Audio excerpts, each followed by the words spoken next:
بسم اللہ الرحمن الرحیم۔ آج جو ویڈیو لے کر ہم آپ کی خدمت میں حاضر ہوئے ہیں وہ سورہ کوثر کا خاص وظیفہ ہے۔ یہ ایسا عمل ہے جس کے کرتے ہی آپ کو وہ سب ملے گا جس کے آپ حقدار ہیں۔ ویڈیو کو آخر تک ضرور دیکھیے گا تاکہ آپ کو وظیفے کی صحیح سمجھ آ سکے۔ انشاءاللہ ایسا وظیفہ ہے جس کو آپ ایک دن ہی کریں گے اللہ تعالیٰ پوری فرما دیں گے۔ انشاءاللہ تعالیٰ صرف اور صرف آپ نے ایک دن میں اس وظیفے کو کرنا ہے۔ اللہ کے حکم سے جس طرح سے آپ کو بتایا جا رہا ہے، اگر آپ اس عمل کو اس طرح سے کر لیں گے تو ایک دن کے اندر اندر اللہ تعالیٰ آپ کی حاجت کو پورا فرما دیں گے۔ سورہ کوثر کا یہ وظیفہ ہے، ایک دن کے اندر اندر اللہ کے حکم سے آپ کا مسئلہ حل ہو جائے گا، ہر مقصد پورا ہو جائے گا۔ آپ کا کوئی بھی مقصد ہو انشاءاللہ تعالی وہ ایک دن کے اندر اندر اللہ تعالی اس وظیفے کی برکت سے پورا فرما دیں گے۔ بہت ہی طاقتور وظیفہ ہے۔ آپ کی حاجت جتنی بھی بڑی ہو، آپ کی پریشانی کوئی بھی ہو، کسی بھی مقصد کے لیے ہو، اس وظیفے کو پڑھیں، انشاءاللہ تعالی ایک دن کے اندر اندر آپ کی وہ حاجت اللہ تعالی پوری فرما دیں گے۔ بزرگان دین کا معمول رہا ہے کہ اللہ تعالی کے ساتھ لو لگانے کے ساتھ ساتھ اپنی حاجات کو پورا کروانے، ضرورتیں پوری کرنے کے لیے اللہ تعالی کی طرف رجوع کرتے تھے۔ نمازوں میں اور دعاؤں میں اس طرح سے اللہ تعالی سے مانگتے رہتے تھے، لیکن اس کے ساتھ ساتھ ان کا ایک اور بھی عمل ہوتا تھا جسے ہم وظائف کہتے ہیں۔ تو آج وہ وظیفہ ہم آپ سے شیئر کرنے جا رہے ہیں۔ اکابرین کا بتایا ہوا ہے، مجرب وظیفہ ہے، طاقتور وظیفہ۔ انشاءاللہ آپ کو اس کا فائدہ حاصل ہوگا۔ جو اکابرین کے بتائے ہوئے عمل جن کو ہم وظائف کہتے ہیں، جس میں ہم اللہ تعالی سے کسی مخصوص قسم کی دعا یا پھر کسی آیت کو ذکر کرتے ہیں ایک مخصوص تعداد میں، جب ہم ایسے کرتے ہیں تو اللہ تعالیٰ اپنے غیب کے خزانوں سے اس حاجت کو پوری کرتے ہیں، جس طرح سے اللہ تعالیٰ ان اکابرین کی حاجت کو پورا فرماتے تھے۔ انشاءاللہ تعالیٰ اللہ پاک آپ کی حاجت کو، آپ کے مسائل کو بھی حل فرمائیں گے اور آپ کی مشکلات کو اللہ تعالیٰ دور کر دیں گے۔ اکابرین کے کوئی عام وظیفے نہیں ہوتے، بہت خاص عمل ہوتا ہے۔ آج جو ہم آپ کے لیے لے کر آئے ہیں یہ صرف اور صرف ایک دن کا وظیفہ ہے جو آپ نے کرنا ہے۔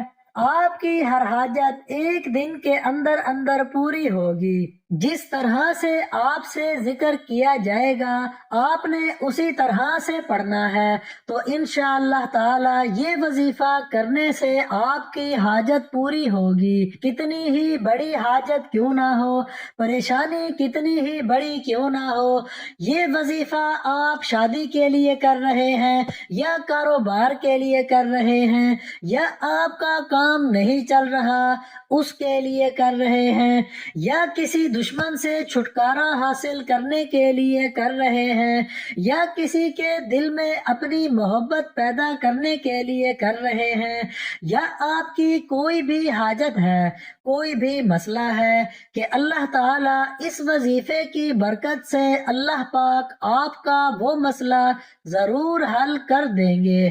آپ نے اس وظیفے میں کرنا یہ ہے کہ شروع کرنے سے پہلے آپ نے درود شریف لازمی پڑھنا ہے۔ سورہ کوثر جو ہے وہ قرآن پاک کی سب سے چھوٹی سورت ہے۔ سننے سے پہلے ہم آپ کو سورہ کوثر کی شان نزول بھی بتانا چاہتے ہیں۔ حضرت ابن ابی حاتم نے بہقی کے دلائل نبوت میں جو حضرت محمد علی بن حسین رضی اللہ عنہ سے نقل کرتے ہیں کہ جس شخص کی اولاد مر جائے اسے عرب والے ابتر کہا کرتے، یعنی مقتول نسل جب نبی کریم صلی اللہ علیہ وسلم کے ساجزادے قاسم یا ابراہیم کا بچپن میں انتقال ہو گیا تو لوگوں نے آپ کو ابتر نعوذ باللہ کہنا شروع کر دیا۔ ٹھیک اس کے ضمن میں اللہ تعالی نے اس سورت کو نازل کیا اور روایت کیا کہ جس میں عاص بن وائل کا نام خاص طور پر ذکر کیا جاتا تھا، اس کے سامنے جب بھی نبی صلی اللہ علیہ وسلم کا ذکر کیا جاتا کہتا کہ اس کی تو بات چھوڑو، یہ کوئی فکر کرنے کی بات ہے، کیونکہ وہ تو ابتر ہے، مقتول نسل ہے، اس کے تو بیٹے ہی نہیں ہیں، اس کی تو نسل یہیں پر ختم ہونے والی ہے۔ تو اس پر اللہ تعالیٰ نے سورہ کوثر کو نازل فرمایا تھا۔ جو ہم وظیفہ آپ سے ذکر کر رہے ہیں اس کو آپ نے کرنا کیا ہے؟ آپ نے صبح فجر کی نماز کے بعد اول و آخر 11 مرتبہ درود شریف پڑھنا ہے، اور آپ نے ایک جگہ بیٹھ کر یکسوئی کے ساتھ سورہ کوثر کو پڑھنا ہے۔ بسم اللہ الرحمن الرحیم پڑھ کر آپ نے اس کو 133 مرتبہ آپ نے اس کو پڑھنا ہے۔ 133 جو تعداد ہم آپ سے ذکر کر رہے ہیں نہ کم ہو اور نہ ہی اس سے زیادہ، تو بہتر یہی ہے کہ آپ گٹھلیاں گن کر رکھیں۔ اگر تسبیح پر صحیح طرح سے گن سکتے ہیں تو تسبیح پر کر لیں، کیونکہ 133 کی تعداد سے زیادہ نہ ہو نہ کم ہونا چاہیے۔ اول آخر 11 مرتبہ درود شریف پڑھ کر آپ نے 133 مرتبہ سورہ کوثر پڑھنی ہے۔ پھر اس کے بعد آپ نے سجدے میں چلے جانا ہے، اللہ تعالیٰ سے دعا کرنی ہے اپنی حاجت کے لیے، اور اسی طرح سے آپ نے یہ عمل مغرب کے بعد کرنا ہے۔ یہ 2 ٹائم آپ نے عمل کرنا ہے، فجر کے بعد اور مغرب کے بعد آپ نے یہ عمل کرنا ہے۔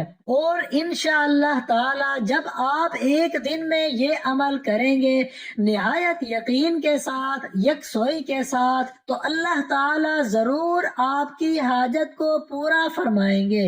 جس بھی ضرورت کے لیے، جو بھی حاجت کے لیے آپ کر رہے ہیں، اس حاجت کو اپنے دل میں ہی رکھنا ہے۔ جب آپ نے یہ وظیفہ کرنا ہے تو آپ نے دھیان اپنی حاجت کی طرف رکھنا ہے، آپ کا پورا دھیان اپنی حاجت کی طرف اور اللہ کی طرف ہونا چاہیے، اور اللہ کی مدد کی طرف ہونا چاہیے۔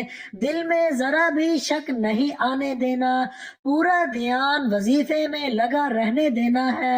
انشاءاللہ اس وظیفے کو کرنے کے بعد اللہ تعالیٰ آپ کی حاجت کو ضرور قبول فرمائیں گے، اور آپ نے جو بھی چیز مانگی ہوگی اللہ پاک آپ کو وہ چیز عطا فرمائیں گے۔ آمین۔